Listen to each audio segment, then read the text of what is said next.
अब हेडिंग लिख लो आप इसमें पार्शियल प्रेशर। हेडिंग लिख लो आप पार्शियल प्रेशर। ठीक है, अब देखो जो पार्शियल प्रेशर, या तो आप इसको पी से लिखो, किससे लिखो आप, पी। सुन पा रहे हो आप, पार्शियल प्रेशर को किससे लिखोगे आप, पी से। जैसे एक तो होता है पीपी, लिख लो आप, मतलब पी मतलब पार्शियल, फिर पी मींस प्रेशर होता है। ये कॉमन सेंस याद रखो कि हमने जो पी बोला वो पार्शियल प्रेशर है, तो जहां भी हम पी लिखेंगे वो पार्शियल प्रेशर हो जाएगा। ठीक है, अब जैसे इसमें देखो कि पार्शियल प्रेशर में इसमें याद रखो, हेडिंग लिखो कैलकुलेशन, मतलब पार्शियल प्रेशर क्या है भाई, कैलकुलेशन क्या है। अच्छा सुनो आप, एक मिनट सुन जाओ। What is the meaning of partial pressure, इसका मतलब ये होता है कि इंडिविजुअल प्रेशर ऑफ, लिख लो आप इसमें individual pressure of each gas. जैसे मान लो किसी कंटेनर में 10 गैस है, तो एक गैस का जो प्रेशर लगता है ना उसको बोलते हैं पार्शियल। जैसे मान लो ये छत है ना, 10 लोग मिल गए ऐसे उठाए हैं, एक लोग जितना फोर्स लगा रहे हैं ना, मतलब मान लो एक लोग को जितना प्रेशर लग रहा है उसी बोलते हैं पार्शियल। 1 का हमेशा देखा जाता है पार्शियल प्रेशर, क्योंकि खुद ही सोचो आप, पार्शियल मीन्स होता है कम, हमेशा 1 का देखा जाएगा। अब इसमें लिखो कैलकुलेशन के लिए, देखो पहला है गैस के लिए, किसके लिए, मतलब गैस के लिए पार्शियल प्रेशर निकाला भी जाता है। पार्शियल प्रेशर किसके लिए कैलकुलेट करते हैं, ये पहला मेथड लिखो गैस के लिए। अब जैसे मान लो गैस 2 है, ए और बी, अब ए बी सी डी चाहे जितना भी रखे, बताओ याद रखना, जिन गैस का आप पार्शियल प्रेशर निकालोगे ना वो गैस नॉन रिएक्टिव होना चाहिए। वो क्या होना चाहिए, नॉन रिएक्टिव। समझते हो आप, नहीं लोग कहते हैं चलो चलते हैं पैक बनाते हैं, तो रिएक्टिव होगा तो आपस में कंबाइन कर जाएगा, तो फिर कोई अलग कंपाउंड बन जाएगा ना। तो जिनका भी आप पार्शियल प्रेशर कैलकुलेट करते हैं ना वो नॉन रिएक्टिव होना चाहिए। जैसे मान लो नाइट्रोजन प्लस ऑक्सीजन, जैसे आपने कभी नाम सुना होगा, तो नॉर्मल आपस में रिएक्शन नहीं करते, आपस में नॉर्मल रिएक्शंस, तो वो उन सबको आप बोल सकते हैं कि उनको आप पार्शियल प्रेशर बोल सकते हैं। या कोई गैस हो साथ में एक नोबल गैस हो, तो नोबल गैस किससे रिएक्ट, तो आप उस कॉम्बिनेशन को पार्शियल प्रेशर बोल सकते हैं। ठीक है, अब 2 गैस है, मान लो गैस ए और गैस बी, और इन गैस का जो पहला हमने इसमें सेलेक्ट किया ना, पहला पॉइंट, जैसे मान लो इसमें ये पहला रूल इसमें लिख लेना गिवन, क्या लिखना आप, गिवन। अब इनमें देखो दिया क्या, मोल फ्रैक्शन, इसमें क्या दिया हुआ उन्होंने, मतलब मोल फ्रैक्शन के टर्म में निकालना है हमें, किस टर्म में निकालना पार्शियल प्रेशर, मोल फ्रैक्शन के टर्म में। अपने पास गैस कितनी है भैया, 2, ये मान लो गैस कौन है, ए, और ये गैस कौन है, बी।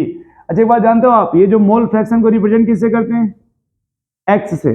कभी इसको एक्स बोलते हैं, कभी इसी को ऐसे काट देते हैं तो फाई बोलते हैं, इसी को काई भी बोलते हैं। क्या बोलते हैं भाई, काई। तो फिलहाल मान लो एक्स से रिप्रेजेंट करो, ये ए है ना मान लो, तो इसके मोल फ्रैक्शन को क्या बोलोगे आप, एक्स ए। तो इसके मोल फ्रैक्शन को क्या बोलोगे आप, बी, एक्स बी। और मान लो इन गैस का जो टोटल प्रेशर होता है वो होता है पी, पी है टोटल प्रेशर। ठीक है, टोटल। अब अच्छा एक मिनट रुक जाओ, इसको पीटी बना लो। अब समझ गए क्यों, क्योंकि हमने पी बोला पार्शियल प्रेशर को, तो टोटल प्रेशर को क्या मान लीजिए आप, पीटी। ये समझ गए आप। अब हमें मान लो पार्शियल प्रेशर ए का निकालना, किसका, पार्शियल प्रेशर ऑफ ए का।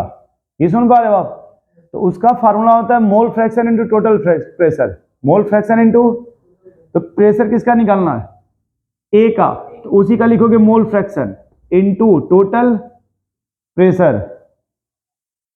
फिर से सुनो आप, अगर पार्शियल प्रेशर किसका निकालना है, बी का, तो लिखोगे बी का मोल फ्रैक्शन, क्या लिखोगे आप, बी का mole fraction into total pressure. अच्छा रुक जाओ, हम समझ गया, आप यार क्यों नहीं समझ पा रहे हो। सुनो आप, पार्शियल प्रेशर का फार्मूला होता है इसके इस टर्म में, किसके, मोल फ्रैक्शन के टर्म में। अगर हम यहाँ लिख दें पार्शियल प्रेशर, फार्मूला होता है mole fraction into total pressure.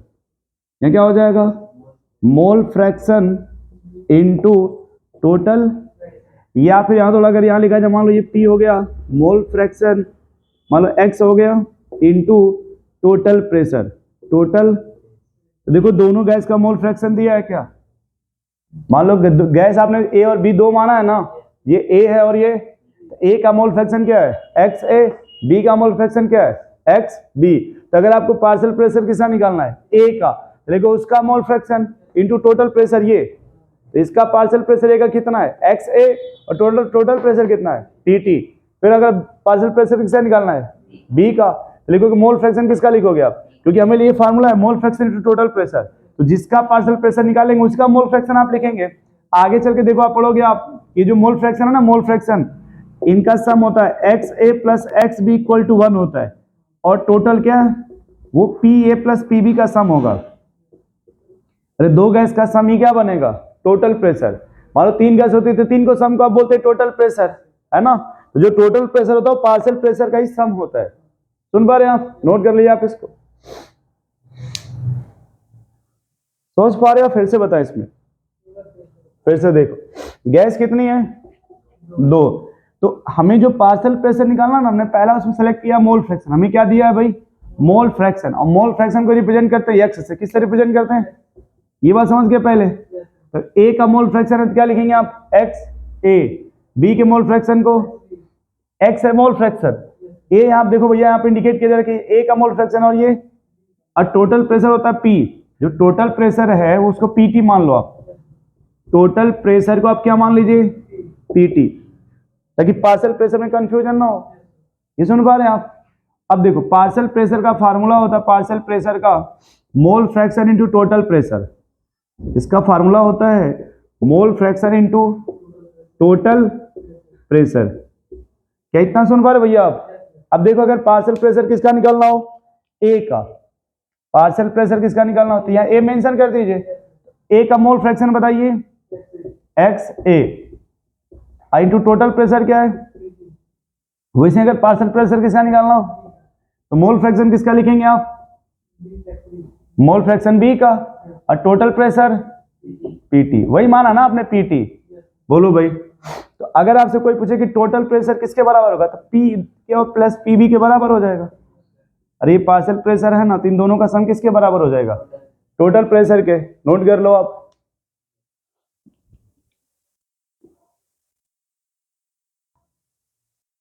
अब देखो तो पहला आपने जो कैलकुलेशन किया वो मोल फ्रैक्शन के, अब दोनों जो गैस है ना, गैस उसका मोल गिवन है, क्या गिवन है, और मोल को किससे रिप्रेजेंट करते हैं भाई, एन से। जब भी आप मोल कभी भी कहीं भी पढ़ोगे तो मोल को किससे रिप्रेजेंट किया जाता है, एन से, स्मॉल एन होता है, कैपिटल नहीं, क्या होता है, स्मॉल एन। तो मान लो ये कौन सी गैस है, ए, तो उसका जो मोल है, मोल क्या, उसको आप एन ए लिखोगे। अब बी के मोल को क्या लिखोगे आप, और टोटल प्रेशर मान लो क्या है, मतलब यहाँ पे हो गया टोटल प्रेशर, टोटल, तो टोटल प्रेशर क्या हो गया, और इस बार दोनों गैस का क्या गिवन है आपको, मोल। ये समझ पा रहे हो आप। अब देखो कभी भी अगर मोल फ्रैक्शन निकालना हो, क्या निकालना हो, मोल फ्रैक्शन, तो मोल फ्रैक्शन होता है जिसका निकालना है, मान लो जिसका, मान लो मोल फ्रैक्शन किसका निकालना है भाई, मतलब x मतलब हो गया मोल फ्रैक्शन, a मतलब हम a का निकालना चाहते हैं, तो ये होता है उसका मोल अपन टोटल मोल, टोटल, ये फार्मूला होता है। अगर मोल फ्रैक्शन किसका निकालना है तो आप लिखेंगे उसका मोल अपन टोटल मोल, ये मोल फ्रैक्शन का फार्मूला होता है। और इन दोनों के जब आप सम कर देंगे, क्या कर देंगे आप, तो ये 1 के बराबर हो जाएगा। अब जब सम कर देंगे किसके बराबर हो जाएगा। अब देखो पार्शियल प्रेशर का क्या फार्मूला होता है, mole fraction into total pressure, mole fraction into total pressure, practical नहीं। अब देखो अगर हमें किसका प्रेशर निकालना है, पार्शियल प्रेशर, ए का, पहले किसका निकालो प्रेशर, आप पहले ए का क्या लिखोगे आप, देखो ए का मोल फ्रैक्शन, अब इस बार क्या लिखोगे आप, उस एक्स ए की जगह n A upon total mole, n A plus i into total pressure क्या है आपका, इस बार मोल दिया है ना, तो मोल फ्रैक्शन जो है ना, अब उसकी जगह मोल के टर्म में लिखेंगे आप। वैसे जब आप बी का पार्शियल प्रेशर निकल किसका, तो मोल फ्रैक्शन मतलब ये बी का लिखेंगे, उसका mole plus total mole, total into total pressure हो जाएगा ये। जब अगर मोल दिया, गैस का क्या दिया है, 2 गैस है कितनी, तो लिखोगे हमेशा उसका मोल फ्रैक्शन निकालेंगे। देखो ये फार्मूला होता है उसका, मतलब जिसका पूछेगा उसका मोल अपन टोटल मोल, ये मोल फ्रैक्शन निकालने का फार्मूला होता है। इसको जो पहला आपने केस लिखा था, डायरेक्ट आपको मोल फ्रैक्शन दिया था, यहाँ पे एक्स का मोल फ्रैक्शन डायरेक्ट दिया था ना मोल फ्रैक्शन, तो आप डायरेक्ट यहाँ लिख रहे थे एक्स ए इंटू टोटल प्रेशर, बी का मोल फ्रैक्शन डायरेक्ट दिया था तो डायरेक्ट आप लिखते थे X B into total pressure. लेकिन इस बार direct mole, sorry mole fraction नहीं, क्या दिया इस बार आपको, मोल गिवन है ना इस बार क्या गिवन है भाई, मोल, इसलिए मोल का पहले निकालेंगे मोल फ्रैक्शन। पहले क्या निकालेंगे आप, क्योंकि फार्मूला देखो यहाँ पे मोल फ्रैक्शन चाहिए ना आपको, तो आप चेंज करेंगे पहले मोल को, किस में चेंज करेंगे, मोल फ्रैक्शन में। इसका रूल होता है उसका मोल अपन टोटल मोल, बी का मोल फ्रैक्शन, बी का मोल अपन टोटल मोल। केस तीसरा लिखो आप इसमें,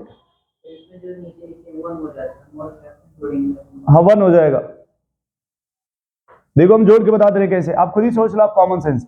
ये कितना लिखा, ये NA अपॉन NA प्लस, मान लो ये हो गया अपॉन, चाहे प्लस लिख लो प्लस, ये क्या है NB upon NA plus class 2 या 3 का कॉन्सेप्ट है कि अगर डिनोमिनेटर सेम है क्या है तो क्या इनको आप ऐड कर देंगे सीधे, जब सीधे ऐड करो देखो ये NA प्लस NB होगा, और ये दोनों से एक कॉमन ले लेंगे आप, तो क्या ये NA प्लस NB हो जाएगा, देखो सब कट के 1 हो जाएगा क्या, इसलिए इसका सम कितना होता है 1। सम कितना होता है भैया 1। अब हमें डायरेक्ट मोल ना देके दोनों गैस का वेट दिया, क्या दिया, वेट नहीं वेट, भार, तो पहले आप उसका मोल निकालेंगे। मान लो ये A है और ये क्या है B, और इस बार उसका वेट दिया, क्या दिया है वेट, अब वेट जो होगा वो ग्राम में दिया, किस में दिया रहेगा, यहां भी इसका वेट किस में दिया है, ये समझ पा रहे हैं आप। तो पहले आप इसका मोल निकालेंगे, क्या निकालेंगे, इसका मोल होगा जैसे Na, इसका होता है वेट अपॉन मॉलिक्यूलर वेट, या उसी बोलते हैं मोलर मास। इसका वेट हो जाएगा, मान लो W1 हो गया, ये हो जाएगा W2 बाई मॉलिक्यूलर वेट, या मोलर मास, मोलर। तो अब देखो जब इसका मोल फ्रैक्शन लिखो, इसका Na का, तो उससे पहले आप ये लिखोगे, जैसे ये देखो मोल फ्रैक्शन क्या लिखा जाता है भाई, तो मोल फ्रैक्शन का क्या फार्मूला होता है, पहले मोल के टर्म में, जैसे XA मोल फ्रैक्शन है ना XA, तो उससे क्या लिखोगे आप Na upon Na plus NB, तो आप Na की जगह क्या रख सकते हैं इस बार, W1 बाई उसका मोलर मॉलिक्यूलर वेट अपॉन, अब W1 अपॉन उसका molecular weight plus W2 by उसका मॉलिक्यूलर वेट। अब इतना आप लिखेंगे तो क्या निकल जाएगा, पहले आपका मोल फ्रैक्शन, समझ पा रहे हैं आप। फिर जब इसको आप सॉल्व कर लेंगे तब आपका ये XA निकलेगा, और फिर मल्टीप्लाई किससे कर देंगे आप, टोटल प्रेशर से। फिर से सुनिए, आप मैथ के स्टूडेंट है ना, बोलो भाई, तो वो आपको ये जैसे पहले इन दोनों को सॉल्व कर लेंगे, तो ये मान लो जैसे फिर इस रेशियो आ जाएगा, जैसे 1/2 मान लो 3/2 जो भी आ गया, फिर आप इसको मल्टीप्लाई कर देंगे ऊपर, तो फिर एक रेशियो आ जाएगा, फिर इसको सिंपल कर लेंगे तो आ जाएगा एग्जैक्ट। तो अगर आपको मास दिया हो, क्या दिया, जो गिवन है यहाँ पे लिख लेंगे वेट, यहाँ क्या लिख लेंगे आप वेट, इस बार क्या लिख लेंगे आप वेट, लिख लेना तीसरा।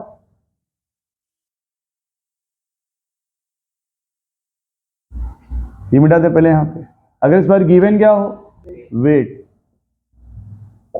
तो मान लो इसका A का वेट हो गया W1, और इसका वेट क्या हो गया, तो पहले आप इसका मोल निकालेंगे, क्या लिखेंगे, देखो फार्मूला वही रहेगा पार्शियल प्रेस कर, मोल फ्रैक्शन इनटू इसका मोल, मान लो N1 हो गया, या 1 मान लो, क्या मान लो आप, तो जगह W1 बाई इसका मॉलिक्यूलर मास, इसका जब आप मोल निकालोगे तो जगह W2 बाई मोलर मास, ये समझ पा रहे हैं आप। फिर जब आप मोल फ्रैक्शन, फिर जैसे मान लो आप इसका मोल फ्रैक्शन निकालना 1 का, किसका, तो मोल फ्रैक्शन कैसे लिखते हैं भाई 1 लिख लो आप, तो उसका मोल अपन टोटल मोल N1 प्लस, N1 की जगह आप ये वैल्यू रखेंगे, फिर ये N1 प्लस N2 की जगह इन दोनों का सम करेंगे आप, नोट कर लो आप इसको, ये लिख लेना, ये सब फार्मूला बहुत अच्छा है जी।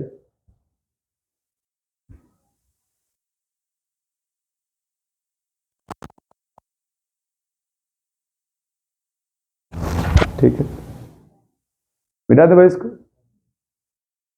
जैसे अभी आप मोल पढ़ोगे ना, मोल उसका निकालने का 3 फार्मूला होता है। एक, अगर मान लो वेट दिया तो मॉलिक्यूलर वेट से डिवाइड करेंगे, यदि नंबर दिया तो अवोगाड्रो नंबर से डिवाइड करेंगे, यदि वॉल्यूम दिया था उसको वॉल्यूम मतलब होता है कि 22.4 लीटर से डिवाइड करेंगे। तो मोल निकाले कितने फार्मूले होते हैं 3। अब देखो मैं थोड़ा आपको बेसिक चीज समझाता हूँ। एकदम सवाल अगर जीरो लेवल पे देखा जाए, कहाँ देखा जाए जीरो लेवल पे, तो वो सर डायरेक्ट पहले आपको वेट दे दें, क्या दे दें, तो आप उससे मोल निकालोगे पहले। अगर उन्होंने डायरेक्ट मोल दे दिया तो मोल फ्रैक्शन निकालिए, फिर उन्होंने डायरेक्ट अगर मोल फ्रैक्शन दे दिया तो फिर सीधे मल्टीप्लाई कर दीजिए आप। फिर से देखिए, फिर से आप सुनो, यहाँ पे साथ सीख जाओगे। पार्शियल देखो प्रेशर का फार्मूला होता है mole fraction into total pressure, mole fraction into, ये देखो ये फार्मूला होता है, पहले समझ पा रहे हो आप। तो अगर उन्होंने डायरेक्ट मोल फ्रैक्शन दे दिया है तो डायरेक्ट आप मल्टीप्लाई कर देंगे प्रेशर से, मान लो उन्होंने डायरेक्ट नहीं दिया, मोल के टर्म में दिया है, तो पहले आप उस मोल का मोल फ्रैक्शन निकालेंगे इस तरह से, समझ रहे हैं आप। फिर आप यहाँ रखेंगे, उन्होंने मोल भी नहीं दिया, वेट दे दिया और डीप में आपको लेके चले गए, तो फिर आप उसका पहले मोल निकालेंगे, फिर मोल से मोल फ्रैक्शन निकालेंगे, फिर वहां रखेंगे आप ले जाकर। ये समझ गए 3 केस। चौथा केस लिखो फिर आप मोल फ्रैक्शंस का। गैस कितनी माना गया है? 2, ए और बी। फिर बाद में क्वेश्चन रिगार्डिंग जितना रहेगा सबको रख लेंगे इसके थ्रू। अभी गैस कितनी माना गया है? 2। इस बार मान लो जो गिवन है ना, गिवन मान लो ये मोल, इसका क्या गिवन है? मोल। ये मान लो ए है तो एन ए, और ये क्या हो गया?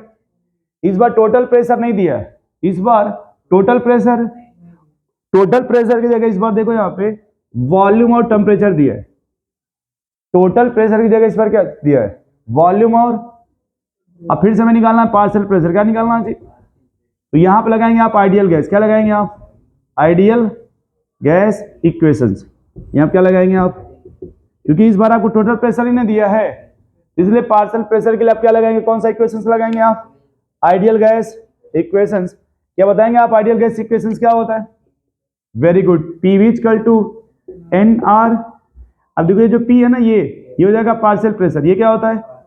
वी वॉल्यूम होता है, और एन मोल, आर इसको बोलते हैं गैस कांस्टेंट, टी होता है टेम्परेचर। तो इस बार वॉल्यूम और ये टी दिया ना इस बार, तो आप फिर ये इक्वेशंस लगाएंगे। और ये सिर्फ और सिर्फ किसके लिए लगता है? इसलिए देखो यहां मेंशन क्या किया गया है। अब मान लो हमें अगर पार्शियल प्रेशर किसका निकालना हो? ए का। लिखोगे ये पहले फार्मूला वही लिखोगे, पी वी इक्वल टू ये पी ए इंटू वी बराबर एन ए आर टी। ये समझ रहे हो आप? यदि पार्शियल प्रेशर किसका निकालना हो, इंटू वी बराबर एन बी आर टी। तो अगर इन्होंने वॉल्यूम और टेम्परेचर दिया होगा तो ये कंडीशन आप लगाएंगे। नोट करो आप इसको। ये तीसरा फार्मूला हो गया। यहाँ पे प्रेशर किस में रहता है भाई? एटीएम में। वॉल्यूम किस में रहेगा? लीटर में। मोल तो समझ पा रहे हैं आप? और आर यहाँ पे गैस कांस्टेंट है, और टी टेम्परेचर रहेगा केल्विन में। टेम्परेचर किस में रहता है? केल्विन में। अब देखो यहाँ पे जो आर की वैल्यू होगी वो 1/12 है। कितना? जब यूनिट किस प्रेशर किस में दिया हो? वॉल्यूम। और केल्विन को कैसे लिखते हैं? टेम्परेचर किस में है? तो उसमें आप आर की वैल्यू कितना रखोगे? 1/12। देखो कभी कभी इसमें ये होता है कि अगर 0 डिग्री सेल्सियस लिखा, कितना? 0 डिग्री, तो वहां पे अगर आर टी को एक साथ रखना, कितना लिखोगे आप? 22.4। कितना? यदि उन्होंने बोला 27 डिग्री सेल्सियस, कितना? और आर टी को एक साथ रखना है, तो हो जाएगा 24.6।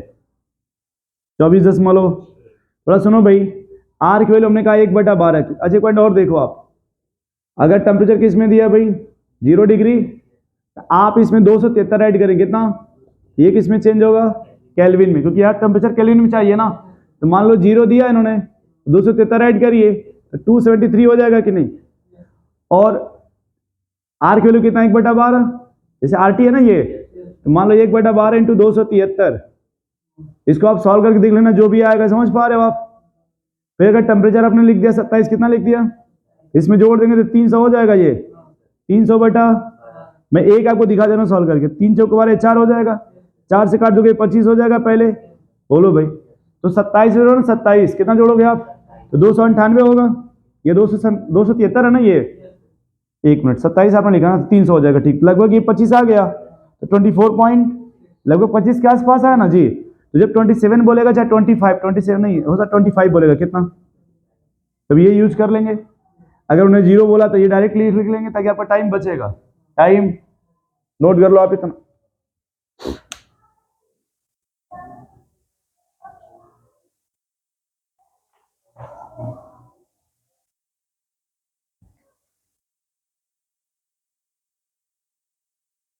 जैसे 1/12 एग्जैक्ट नहीं होता, 0 पॉइंट ये होता है 0.0821, है ना। लगभग हम लोग मान लेते हैं 1/12।